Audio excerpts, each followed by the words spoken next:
Okay, in this video, we are going to learn about law of cosines.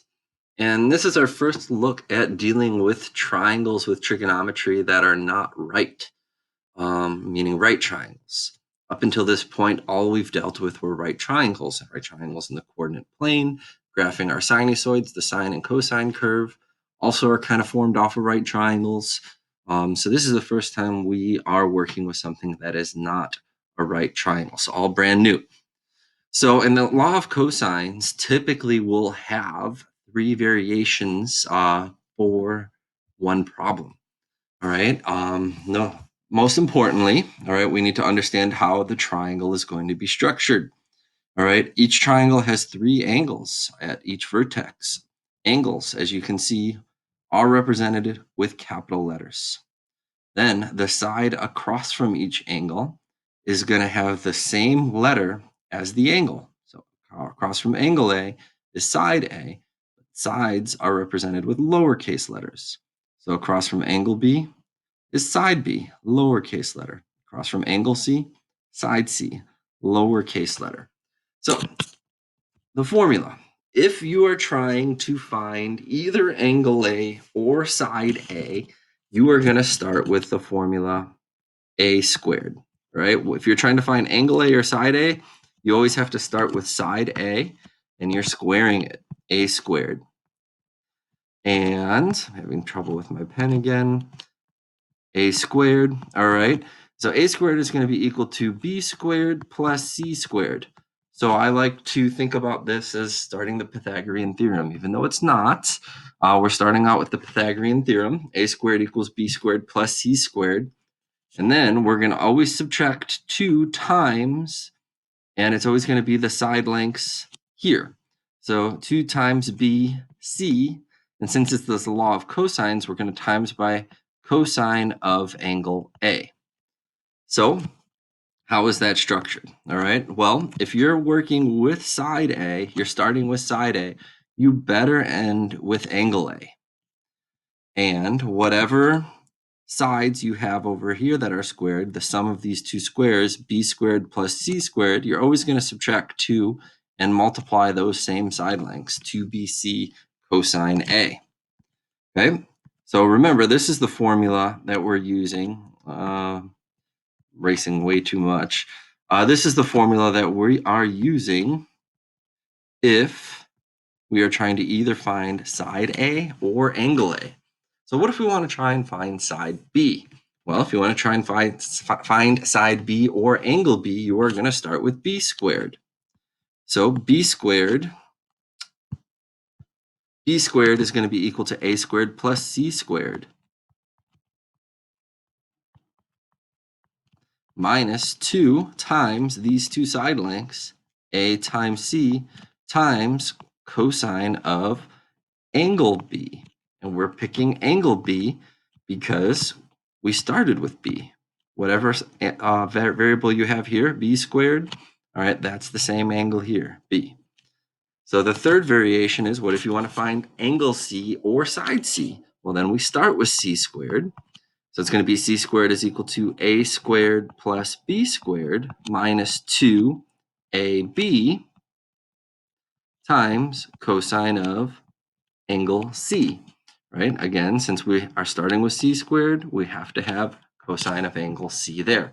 So that's the three different variations of the law of cosines. So what we're going to do is we're going to just do two problems in these notes. One, we're going to look at an example of how to find a missing side length. And then secondly, we're going to look at how to find a missing angle. Okay, so here's the first problem, missing side length. Missing side length is typically going to be found when you have side angle side, meaning we know a side length, we know the value of the included angle, and we know the other side length. The included angle is the angle formed by the two known side lengths. So we know this side CA is 13, we know CB is 29, and the included angle is 41. So that's side angle side, kind of a throwback to geometry. All right, and we are asked to find the length of side C. So since we're asked to find the length of side C, we're going to start our formula with C squared. It's going to be C squared equals A squared plus B squared, always minus 2, times whatever these two sides are. So AB times the cosine of, and we have to go with angle C, right? I think of it as a sandwich in some ways. Whatever you have on one side, you got to sandwich in with the same letter on the other side. So now we populate this formula with the values that we know, right? We are trying to find side length C, so we don't know that, so we still have C squared, but across from across from angle A is side A, across from angle B is side B. So our value of side A is 29, so we have 29 squared. Across from side B is 13, so we have 13 squared, minus 2 times 29 times 13 times the cosine of angle, and we know the angle measure there. That angle right there is 41. So now we're going to start evaluating, right? So first thing we see is 29. So 29 squared is 841. Plus we have 13 squared, which is going to get us 169. Then we have to do negative 2 times 29 times 13. That's going to get us negative 754. So I have minus 754 times the cosine of 41. And that multiplication sign right there is really important, right? Because order of operations say we need to multiply these two values first before we can work with the subtraction. So as we're simplifying, what I usually do is I just add these two terms together. So I'm going to add 841 plus 169, and that's 1010. So I have C squared is equal to 1010 minus 754 times the cosine of 41.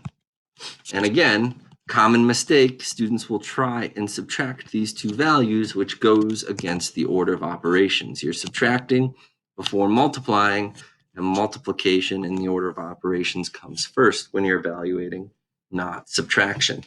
So there's not much more we can do here other than take the square root of both sides, because we want to know the side length C, so we have to undo that square. And I'm going to get C is equal to the square root of 1010 minus 754 times the cosine of 41. And this is what I'm just going to type into my calculator, just as is, and the calculator will take care of the order of operations for me. So I'm going to do the square root of 1010 minus 754 times the cosine of 41. And I close my parentheses twice, and I get 20.998. So I'm going to round that to 21 or 21.0. So the side length, side C, is 21.0. Okay, so that is finding a missing side, and that's usually going to be in the form of SAS. Now let's look at finding a missing angle.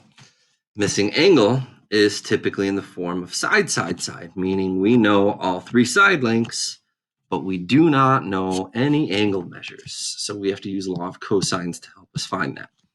And we are just asked to find the measure of angle B, all right, which is right here. I want to find B. So across from B is side B, across from A, side A, across from C, side C. Since I want to find angle B, my formula is going to start with B squared. So I have B squared is equal to A squared plus C squared minus 2 times these two side lengths. So times AC and also times the cosine, and I got to sandwich it in. Since I started with angle or side B, I have to finish with angle B. All right, so there's my formula that I'm going to use. B squared equals A squared plus C squared minus 2AC times the cosine of B. So I'm trying to find this angle measure B. All right, so I'm going to populate all the side lengths. So I know B has a value of 9. So there's 9 squared. Side A has a value of 14. So we've got 14 squared. Side C has a value of 6, so that's 6 squared, minus 2 times 14 times 6 times the cosine of B. We don't know B. So I'm going to go through and start evaluating some of these squares. So we've got 9 squared, which is going to get us 81. And then we have 14 squared, which is going to get us 196. So I have 81 equals 196 plus 6 squared, which is 36. And then we've got negative 2 times 14 times 6, which is going to get us negative 168. So I have minus 168 times the cosine of B.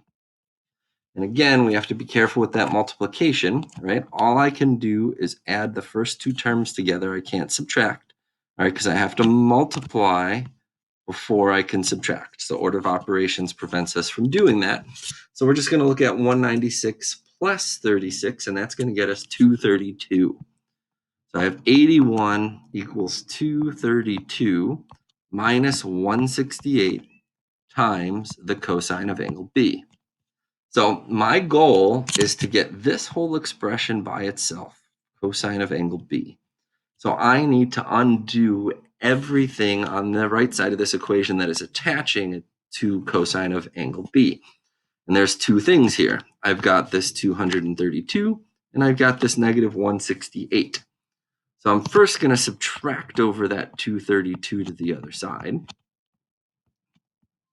232 minus 232 is 0. And so 81 minus 232 gets me negative 151 is equal to negative 168 times the cosine of angle B.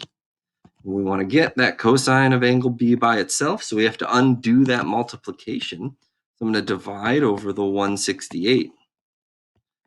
And 168, negative 168, and negative 168 cancel.